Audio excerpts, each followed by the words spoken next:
and welcome to In the Box. Today we're at St George's Park, the home of England football, for our Journey to Inclusion Disability Super event. There's over 100 people from clubs here today to learn more about how they can grow their disability offer within their club. So let's go and check out what's in store, and we'll find Phil, who can tell us a little bit more about what's happening today. So I'm delighted now to be joined by Phil Heap. Phil, welcome back to In the Box. Thank you. Phil, just introduce yourself and give us a quick overview of your role. Yep, so my name's Phil Heap. I'm the National Development Manager for the Disability Pathway at the FA, which basically means I try and support grassroots football to try and become more inclusive of disabled people so that there are more opportunities to play on and off the pitch. And today's a really special day, with it being the Journey to Inclusion, and it's the first one we've done here. Can you just give us a bit of an overview of what's on the agenda, what's going to happen? Yes, as you say, it's our very first ever Journey to Inclusion super event. We've got over 100 grassroots clubs with us here at St George's Park. And the first part of the day is all about our new Disability Training for Clubs workshop. So we're going to be delivering that for the very first time. We've worked with Activity Alliance to develop it over the last couple of years, and it's very much targeting and sort of written for our grassroots clubs to try and help them to become more inclusive, both on and off the pitch. And on the training, what is it after today that clubs can get involved in with that? So there's lots of other things going on. We've just also developed a toolkit, which the training is designed to bring to life some aspects of the toolkit. So that was launched at the end of October and is available on the englandfootball.com in the disability section. So clubs can go and have a look at that. And then in the new year, we'll be taking the training workshop on a tour of the country. So we'll be delivering some more localised workshops that people will be able to book onto, again, from englandfootball.com in the disability section. There are more and more dates and venues being added. So hopefully there'll be one close to all of our grassroots clubs who are interested in perhaps taking their first steps towards disability football. So we're really excited by the toolkit and the training and the offer that's available there for clubs. I know there's some other stuff that we've got going on this afternoon. Can you just give us a bit of an insight into that? Certainly can. So after lunch, we've got Baroness Sue Campbell, who's joining us. She's the strategic lead for disability football at the FA, and she's hosting an audience with. So we've got a representative from one of our grassroots clubs, Bure Park. Adam is their volunteer lead for disability football. So he's on the panel alongside Maz, who is one of his parents from their sessions. And we've also got Zara Musker with us, who is the captain of our England Deaf Lionesses squad. So they're going to be talking about their experiences coming through grassroots football and the role that grassroots clubs have played on their journey. And then after that, clubs have got the opportunity to select which workshop they want to go to. We've got an offer of 4. So we're going to be doing a demonstration of Comets, our brand new participation programme for disabled children aged 5 to 11. We've got a teaser for our new Coaching Disabled Footballers face-to-face CPD module that will be launching in the early part of 2024. So clubs will be able to go and have a little pre-advanced look at what's contained within that. And for those that want maybe the more classroom-based stuff, we've got Rob Seale from our para-performance team, who is running a talent ID workshop.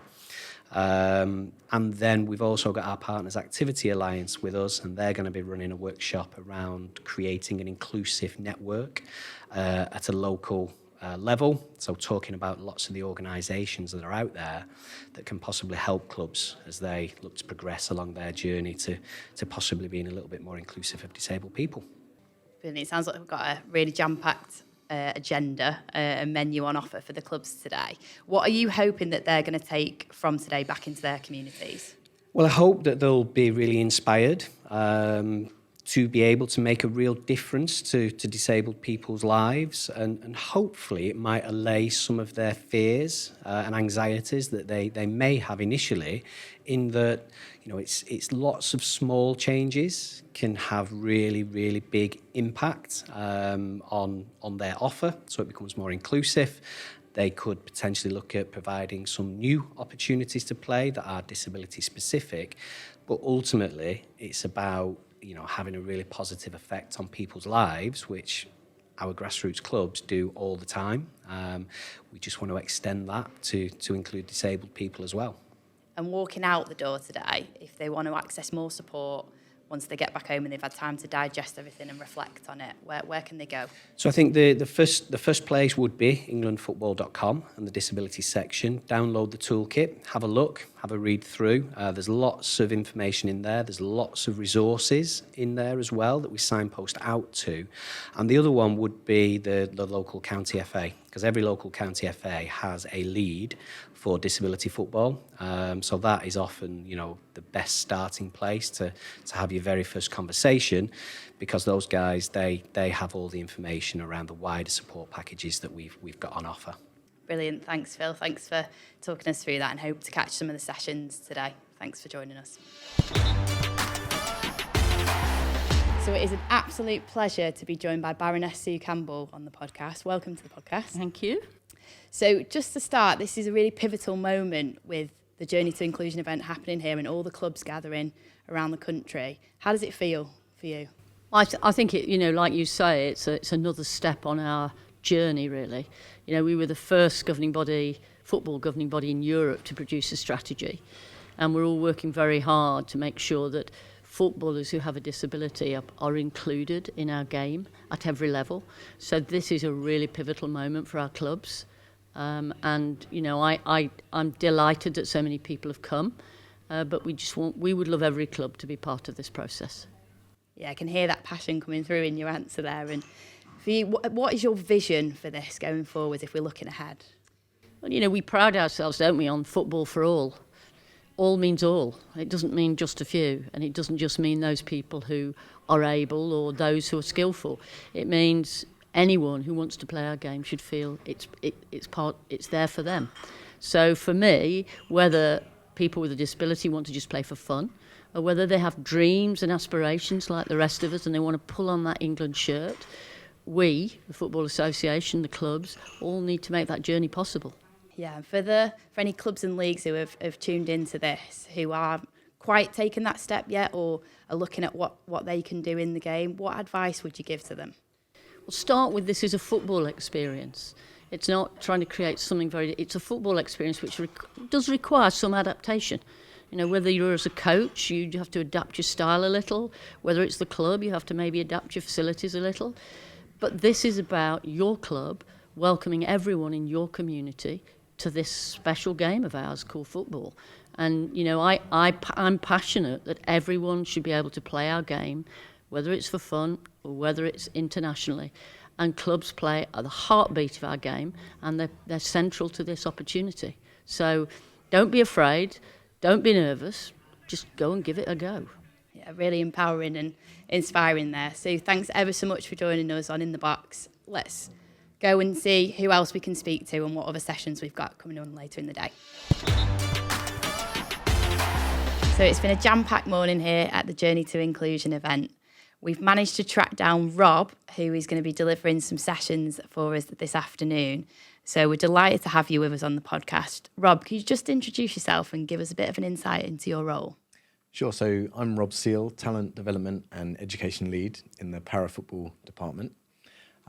My main responsibility is looking for the next talented England players of the future that can come and represent their country in one of our para squads. My main target audience really is 7 to 16-year-olds, boys and girls who are talented athletes. They're really top players. Most of them will be playing mainstream football, and it's our job to try to raise the awareness of their coaches, of their parents, of their teachers, and of the young players themselves, and help them realise their dreams of playing for their country. So for those that might be new to the para and elite pathways that are available, can you just give us an insight into what is available for them? Sure. So at senior level, we have 6 para-football squads, ranging from blind to partially sighted, cerebral palsy, deaf and power chair football. And we play and train here at St George's Park, which is a fantastic icing on the cake. I know you've got a couple of sessions lined up for this afternoon, so no spoilers there. But in terms of the clubs, like you say, a lot of them, the players that you work with tend to come from grassroots environments. What is it that you're hoping to get out of today from connecting with the clubs that are here? Well, I always think that our para senior squads are the best kept secret in grassroots football. Quite often we hear players' journeys, the struggles they've faced, the barriers they have, at school and at club level. And then all of a sudden we have the privilege of letting them know they could actually play for England. And, where they've been faced so many challenges in the past, we meet these really determined and passionate young people that are going to do everything it takes to play for England. And like you say, you have that special moment where you get to give them that bit of information, and I can only imagine what the reaction is. But when they come in from clubs, is there anything that you often hear of where there's been some really good things that have happened in the clubs which have really enhanced their experience and allowed them to connect with yourselves? The majority of players that come to us, actually do have good stories to tell. And it doesn't take an awful lot for a coach at a grassroots club to be inclusive, be supportive, and offer these opportunities to these talented footballers. So I can think of one player that it always references back to their grassroots club, and it like I say, it doesn't take a lot. It's just being a bit more inclusive, being a bit more welcoming, and just making sure that players and coaches are mindful of the players' needs, and it could well be thinking about the different way that you communicate. It could be a slight change to the equipment, perhaps. So, for example, a player who's partially sighted, it just needs a conversation to find out what colour football they prefer on a dark green background of the pitch. So, just not being afraid to ask questions and being able and open to potentially looking at something slightly differently, the setup, the environment, to make it fully inclusive. Yeah, it's really interesting that you say that. I think sometimes we're guilty of getting a bit overwhelmed and thinking we have to do a million things, where, like you say there, it just starts with a conversation, and there's so much to be gained off the back of that. So final question. If there's one piece of advice that you would give to clubs who are starting out on their journey, or who might have some talented players within their club that they're just not sure where to go, what would you say? Well, initially I'd suggest getting online and having a look at our Paratalent website, which has referral forms for coaches, parents, and players themselves to complete. I'd say if you're unsure of the level required to be at a talent pathway in para football, don't let that put you off. If in doubt, definitely refer players in, because depending on the level, the player's journey, the age or stage they're at, it will depend on where they come in to our pathway. And we've got some fantastic staff, really experienced, really knowledgeable individuals who are able to help develop players at their specific level. Brilliant. Great advice there. Rob, thanks ever so much for joining us. Really looking forward to seeing your session this afternoon. Real pleasure. Thank you. Thanks for coming on The Box.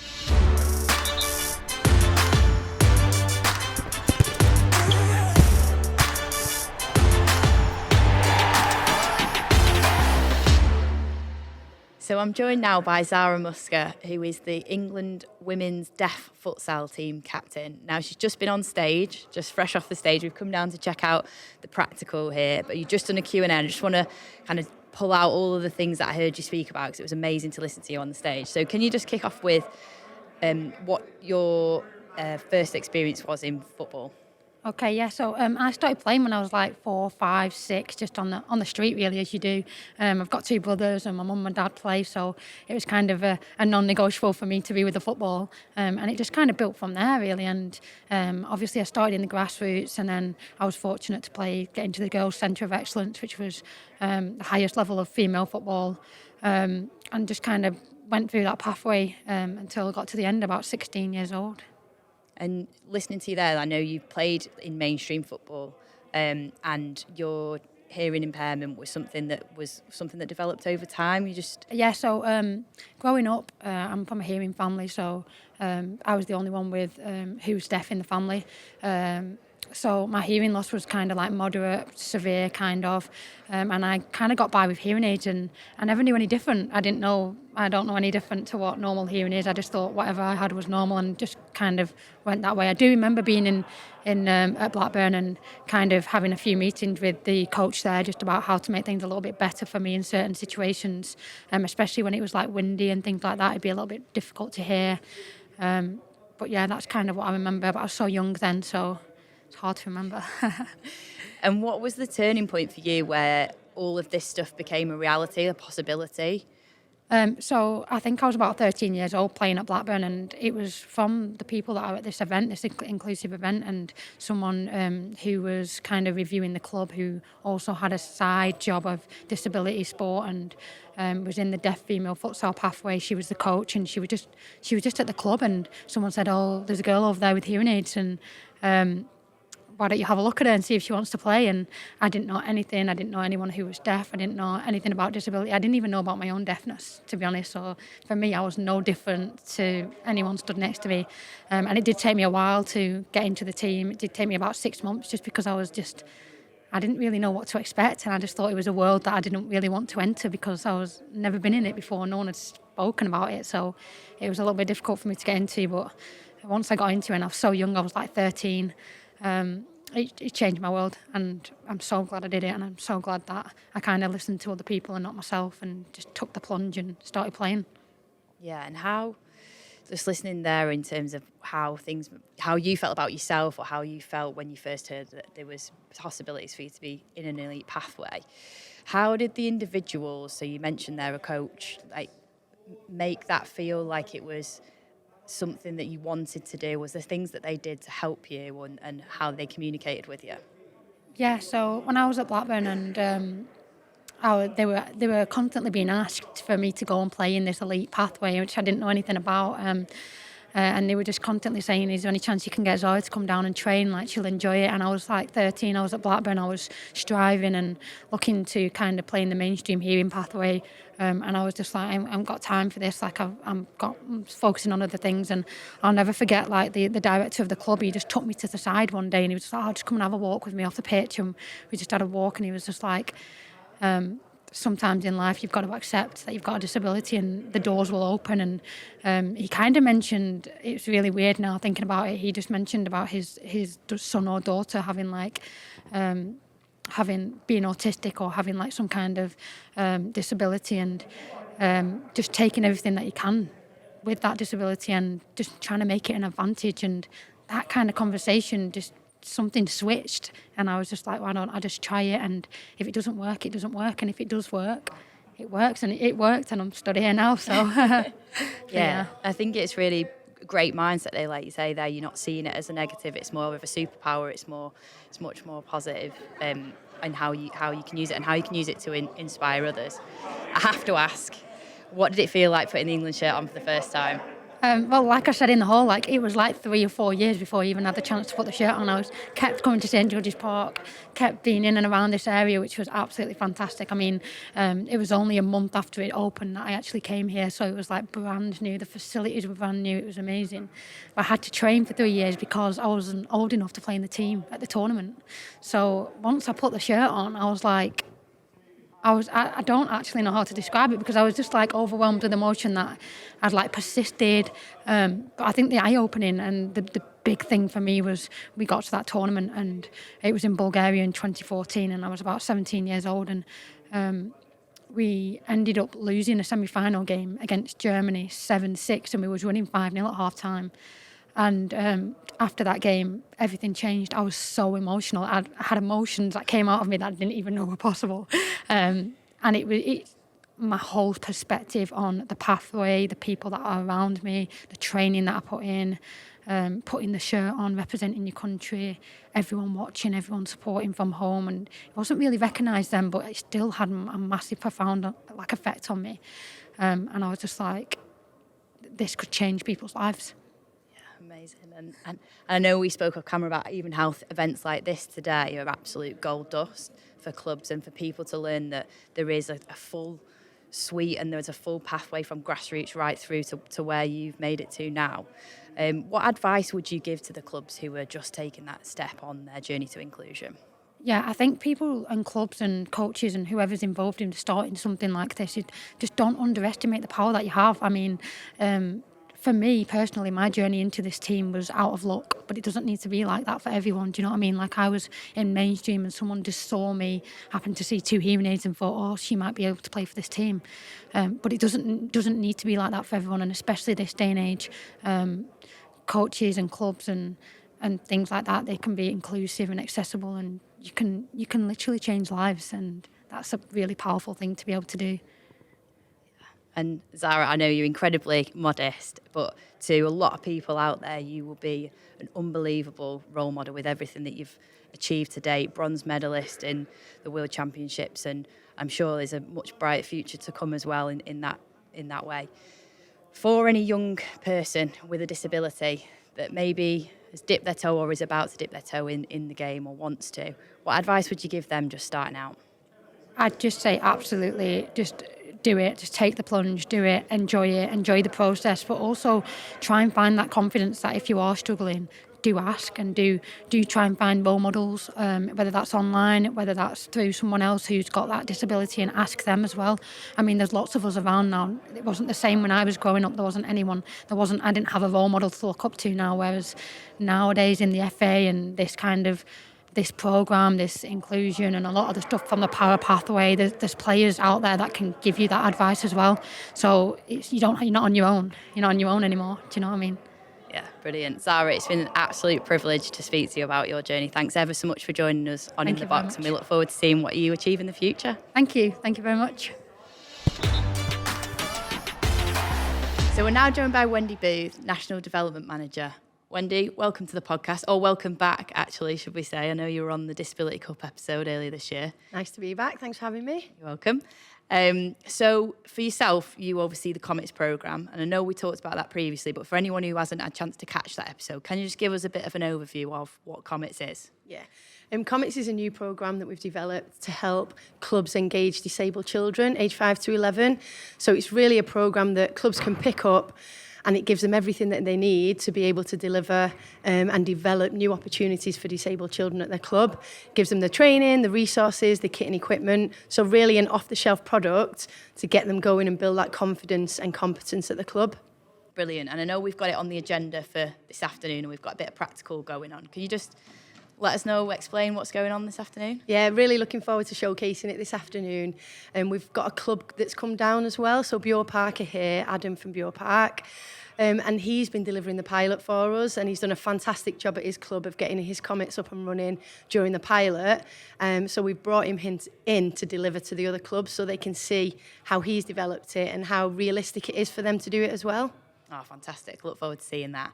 And for any clubs out there now that, similar to Adam's position when he started on the programme, if they want to get involved in Comets, what's the next stop for them? Where do they go? Okay, so as I say, we did a pilot in the summer, and we're ready to relaunch it as a full rollout to all clubs in January, late January.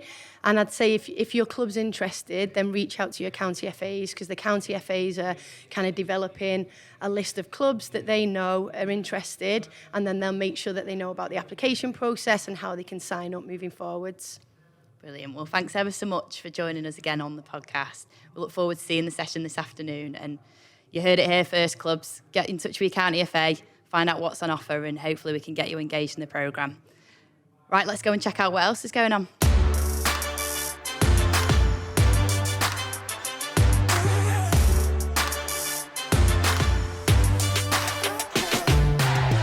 So I'm joined now by some very special guests. We've got Adam and Maz. Will you just quickly introduce yourselves and what your roles are? Yep, no problem. So Adam Robinson, I am the disability coach and lead at Bure Park Football Club. And I'm Maz Walker, and I'm a parent of 2 children that attend the Bure Park Football Club. Brilliant. And to start with then, Adam, just Where did it all begin with Bure Park and the disability provision that you've got going on? Yeah, there? sure. So I moved to Bicester 4 years ago, hoping to carry on helping out at a Pan Disability Football Club, as I did previously, and discovered there was no provision at all for disability football in Bicester. So that's when I thought, well, I could do this myself. So contacted a few clubs, and Bure Park were one of them that came back and said, we'd absolutely love to offer this. We're a community club and want to have a space for everybody. So that's where it began. And when was that, sorry? So that was 3 weeks before lockdown. Oh, yeah, brilliant timing then. So, yeah, we managed to get 3 sessions in and then had a little bit of a break. But, yeah, it's been the last 3.5, 4 years. And over that 3.5, 4 years, what have you grown, or what does the provision look like now? What opportunities? Yeah, so week 1 was a taster where we had 12 kids come along, which exceeded expectations anyway, which is great. To yesterday, we had a Comets session running with 12 5 to 11-year-olds. Pitch next to it, we have under 12s, under 14s, under 16s, pan disability as well. So roughly every Saturday morning, we get between 40, 45 kids every Saturday. And how easy did you find it setting up that Comet session and all the help and support you've had from your local county FA? Yeah, no, absolutely. So back when I started the disability provision, that was off my own back, and that was more challenging. But with the Comets programme, it's been easy. Is probably the only word to describe it. You've given the resources, you're given the training, the support, and it just allows you to remove any barriers that you might have as a coach or as a provider. So it's been really, really useful. So for yourself, Maz, as a parent, Yeah. can you tell us a little bit about what it was like and your experiences with Bure Park? So when we first came to Adam, we were a family in trauma. So Harry was at crisis point and out of school. And yeah, we were basically in crisis, and we were advised by CAMS to find something enjoyable for Harry to do to start the process of his recovery. And there actually wasn't anything out there that was suitable except for Adam's football team. And Harry's not into football at all. We're not a football-y family. He's never really had any interest in football. But I contacted Adam and had a really positive experience in that communication, and so I thought, let's just go for it. So we took Harry along, and then for an hour-long session, he joined in like the last sort of 5-10 minutes of it, and the rest of it he just stood on the side, not really wanting to engage. Adam is great at just being really the way he approaches the children. So it's a really like low-demand environment, so he will just casually come over and have a little chat straight away, introduce himself, explain what's going on during the session, and then just leave the children to it, and just keep checking in on them. And then he came over with a ball and was very casual, kind of kicking the ball around by Harry. Harry kind of engaged a little bit in that, and then by the end of it, Harry went on to the pitch and joined in, and then he wanted to go back the following week, and that was like 2.5, 3 years ago. And now he goes every week. And he loves it, and it's a massive part of his life. It's been a big part of his recovery. And now Ivy, our 5-year-old, she's joined Comets. So when Adam started Comets, it was like a no-brainer to just join her and get her on board. And yeah, she loves it as well. So yeah. Yeah, that's super inspiring to listen to, and particularly hearing about what Adam does on the pitch to help people engaged. I know it's something that we see a lot where people fear a little bit how they might interact or how they might approach setting up a session and that kind of thing. Was there anything that really stood out to you about the way Adam was with them? It's a low demand environment that he creates. So it's very low demand. So the kids can join in if they want. They can leave the pitch when they want. It's really, really low demand, which is what these children need, because they've got an awful lot of anxiety as part of their conditions, whatever those conditions are, but they are all very much anxiety based. So if you can remove the anxiety, it then allows them to access the sport, and that's exactly what Adam does. So there's no pressure on them at all. And that's why it works. Yeah, and for yourself as a parent, I can only imagine it's probably as terrifying for you as it was for those Yeah, absolutely. taking that I think- first step through the yeah, door to go down to definitely. this. So like Adam's got the anxiety of the parents as well, because a lot of the parents also, you know, No pressure. yeah, they've like been to other settings where it hasn't been a positive experience for their child and for them. So they've come across a lot of barriers, and actually the world we live in is not very inclusive. So the parents themselves come with anxieties and the thought that it's going to probably fail, because most things have failed. They've got a lot of baggage with them as well as a child. Yeah, so for yourself and being able to meet other parents and people that have probably facing similar situations that you are, how valuable has that been as well? It's really valuable, and it is, I think, for every parent now. It's almost like, you know, we bring our home out onto the pitch, you know, so however our children, if they're deregulated, however they respond to things, it doesn't matter, because the other parents there can completely relate, and the kids relate to each other. So it's the only environment that you can go to where, like, if the child has a meltdown and becomes deregulated or doesn't respond in a way that society would want them to, it's the only environment that you as a parent are relaxed in as well, because you know you're not judged, and you know your child's not being judged, and that's worth its weight in gold. So yeah, and like friendships have been formed, and yeah, it's a really important thing. And also it gives the parents a little bit of respite as well, because, you know, while the kids are out being happy on the pitch, it just gives you a little bit of a breather and a chance to have a chat and offload to other parents that get it as well. So it's really important for the whole family. A question for you both, and I've probably got my own thoughts on it just listening to you there, but what is it that makes Bure Park so special? I'll start with you, Adam. Yeah, sure. So when I first started, you know, I had the thought of, this will be this is 1 hour a week, you know, it's going to give these children a place to play football, but it really has turned into, sounds cheesy, but it has turned into a little family, a little community of itself. And that was something I wasn't expecting, and that's probably been the most positive thing that's come out of it, to see how, you know, I'm not influencing 40 children, I'm influencing 40 families that are coming together and helping each other out, and for me that's been really special. And how about you, Maz? What is it that makes it special for you? Seeing the children enjoying themselves, wanting to engage every week, wanting to go, and Adam is the heart of that. So Adam's really the heart of the whole, you know, the Bure Park Disability Inclusive team. Is Adam's at the heart of that, and he's what, you know, what makes it happen for all these children. Yeah, I'm really inspired by just how it sounds like it's very authentic environment where you come as you are and there's no judgment, like you say, everyone's accepted, and there's that kindness there that that you guys obviously really bring to life. One final question for you, because we know we've got a lot of clubs out there that are thinking about doing this but might not have the confidence yet to do so. Yeah. What one piece of advice would you give to a club who's thinking about starting disability football? The first thing is to get yourself on a course such as the Journey to Disability Football. The support's there with the county FAs, and there's plenty of resources now to help you along the way. But ultimately, just take that first step. Don't be daunted by the prospect of, oh, we're starting a new programme.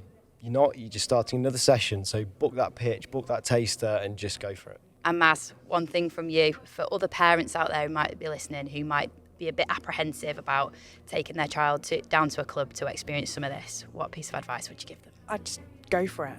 Absolutely go for it. Like, seeing how much pleasure our children have got out of it. Just do it. Yeah. Just do it. Yeah, go for it. Do it. Yeah. Just give it a go. Yeah. And you never know what might happen. Yeah, definitely. Brilliant. Well, thank you ever so much for coming on to In the Box. It's been a pleasure listening to it. And I wish you all the best. Thank you. Thank you.